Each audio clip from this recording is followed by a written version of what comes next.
आज की क्लास में हम मिलेंगे मेंडल बाबा से, जिन्होंने पीस की शादी करवाई और जिनके रिश्ते बना दिए। मेंडल बाबा को हम फादर ऑफ मेंडल बाबा का पूरा नाम था जॉर्ज मेंडल। इनको फादर ऑफ जेनेटिक्स भी कहते हैं। इन्होंने पी पर काम किया था और पी का साइंटिफिक नेम था पाइजन सटाइवम। कितने साल तक काम किया था? 7 ईयर तक किया था। भाई ये साधु बाबा ऑस्ट्रियन थे और उनकी दोस्ती पीस के साथ थी।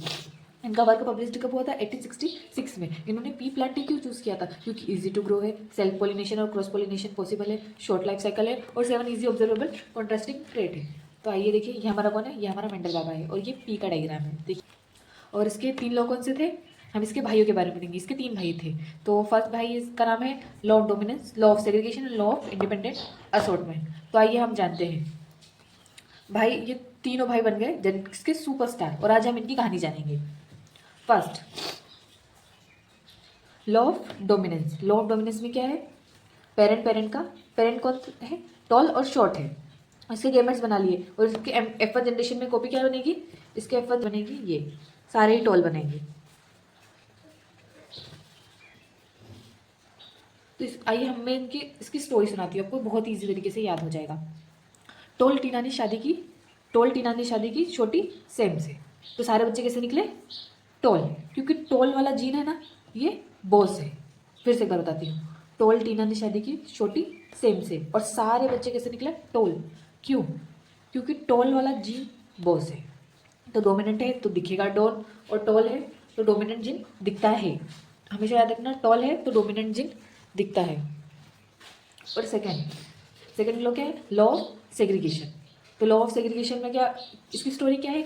जब जीन गैमेट बनाने जाते हैं तो एक मम्मी से और एक पापा से, कोई को भी नहीं।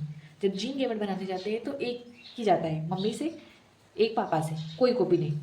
तो पेरेंट ये और इनके गैमेट्स ये है। जिसकी इसको याद करने की ट्रिक क्या है? सेग्रीगेशन। सेग्रीगेशन क्या है? संस्कार। तो जीन स्प्लिट होते हैं with value, only one allele from each parent in gamete, जो मैंने अभी आपको बताया था। जब जीन गैमेट बनाते हैं तो एक ही जाता है, मम्मी से एक और एक पापा से, कोई कॉपी नहीं। वही इसका मतलब है, only from each parent in gamete. और हमारा थर्ड लॉ क्या है? थर्ड लॉ है हमारा लॉ ऑफ इंडिपेंडेंट असॉर्टमेंट। तो इसकी स्टोरी क्या है? इसमें दो ट्रेड्स लिए थे, हाइट का अलग और कलर का अलग, दोनों मिल रहे हैं लेकिन सब आज़ादी के साथ। जीन बोलता है मुझे मिक्स करने दो जिससे मेरा मन करे। तो इसकी ट्रिक क्या है? इंडिपेंडेंट मतलब आज़ादी वाला जीन, फुल इंडिपेंडेंट मतलब फुल आज़ादी वाला gene. Gene for different trait assort independently during gamete formation. तो हमने यहाँ बनाया था पुनिट स्क्वायर। इसको फिल कर लेना, बहुत ही ईजी है, और नहीं आता तो कमेंट में करना, मैं आपको ये बता दूंगी कैसे करना। तीनों में दिमाग में बैठ गए हैं तो आपका नीट वाला जेनेटिक्स का बेस सॉलिड हो गया है। तो आइए हम आगे बढ़ते हैं। आगे क्या है हमारा? अभी तक हमने क्या क्या पढ़ा था? अभी तक हमने सिर्फ जेनेटिक्स के भाइयों के बारे में पढ़ा था। अब हम उनके बच्चों के बारे में पढ़ेंगे। उनके बच्चे में आएंगे तो और हंगामा होगा। तो फर्स्ट क्या है? Monohybrid cross. मोनोहाइब्रिड क्रॉस में क्या है? टोल टीना ने शादी की छोटी सी एम से, तो सारे बच्चे कैसे निकले थे? टोल। ये हमने किसमें पढ़ा था? लॉ ऑफ डोमिनेंस में। बट सबके अंदर एक छुपा हुआ है स्मॉल टी। याद रखना, सबके अंदर एक छुपा हुआ है एक स्मॉल टी। तो हमने बनाया, सबके अंदर एक छुपा है स्मॉल टी। ये तो हमने, ये टॉल थे पर हमने इनको क्रॉस करवाया वापस। तो क्या बना? क्या रेशो आया? 3 टॉल है 1 शॉर्ट है, 3:1 रेशो आया।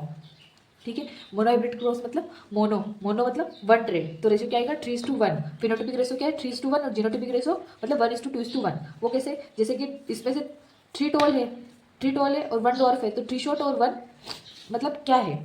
और अंदर क्या है? जैसे capital T capital T capital T small T capital T small T और स्मॉल टी स्मॉल टी। तो ये 1 जीनोटाइप और 2 सेम है, तो 2 और 1 ऐसा आएगा। और डाइहाइब्रिड क्रॉस, अब हम पढ़ते हैं डाइहाइब्रिड क्रॉस। डाइहाइब्रिड क्रॉस में 2 ट्रेड्स होते हैं, 2 ड्रामे होते हैं, डबल धमाका। इसमें फिर इस बार शादी में 2 ट्रेड आ गए। ये 2 ट्रेड है तो इस बार शादी में 2 ट्रेड आ गए, एक हाइट का और एक, दोनों कपल है तो इसमें 4 बच्चे बनेंगे। 4 बच्चे बनेंगे तो ये हमने गैमेट्स ले लिए। इसका फाइनल रेशियो क्या आया? 9 टॉल है yellow, 3 tall green, 3 short yellow और 1 शॉर्ट ग्रीन। अगर इसको याद रखने की ट्रिक भी जाननी है तो कमेंट में करो, मैं इसकी ट्रिक भी बता दूंगी। तो इसमें क्या है? डाइहाइब्रिड मतलब डबल ड्राम, वही। और इसका फिनोटिपिक रेशियो ये 9:3:3:1। और इसका फिनोटिपिक, अब हम पढ़ते हैं टेस्ट क्रॉस। टेस्ट क्रॉस का मतलब क्या है? टेस्ट क्रॉस का मतलब है असली जीन का राज। टेस्ट क्रॉस का मतलब क्या है? असली जीन का राज। मतलब इसको डोमिनेंट के साथ है, ये कैपिटल टी है, कैपिटल टी स्मॉल टी है। इसको जानने के लिए हम रेसेसिव पेरेंट के साथ क्रॉस करवाते हैं। हमेशा याद रखना, टेस्ट क्रॉस रेसेसिव पेरेंट के साथ क्रॉस होता है तो ही होता है। तो कैपिटल टी है तो सारे टोल आएंगे, और अगर स्मॉल है तो 1:1 रेशो आ जाएगा। टेस्ट क्रॉस लाइव डिटेक्टर है फॉर जीन और use to find unknown dominant genotype. ठीक है, ये समझ में आ गया। और हम आगे बढ़ते हैं, इसकी स्टोरी भी बताऊँ। एक लड़का था, ऐसे याद रखना, एक लड़का था, टोल था, लेकिन असली हीरो था या डुप्लीकेट हीरो था। चलो ये टेस्ट करते हैं, आई बात समझ में। एक लड़का टोल था लेकिन असली हीरो था या डुप्लीकेट, चलो टेस्ट क्रॉस से पता करते हैं। बैक क्रॉस में क्या हो जाएगा, बैक क्रॉस में फ्लैश बैक यानी पेरेंट के साथ क्रॉस करवाते हैं। फ्लैश बैक फर्स्ट जनरेशन के बच्चे को पेरेंट से वापस मिला दिया, जैसे फ्लैश बैक शीन होता है ना, वैसे ही। तो बस, और बैक क्रॉस क्या होता है, first hybrid cross with parents, back cross F1 with parents, flash back with mummy या पापा से। आ गया, थैंक यू।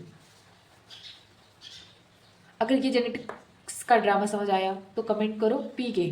और नेक्स्ट पार्ट में हम सीखेंगे इनकम्प्लीट डोमिनेंस और को डोमिनेंस, मतलब आइसक्रीम शेक और सुपरस्टार काउ। आइए मिलते हैं नेक्स्ट वीडियो में।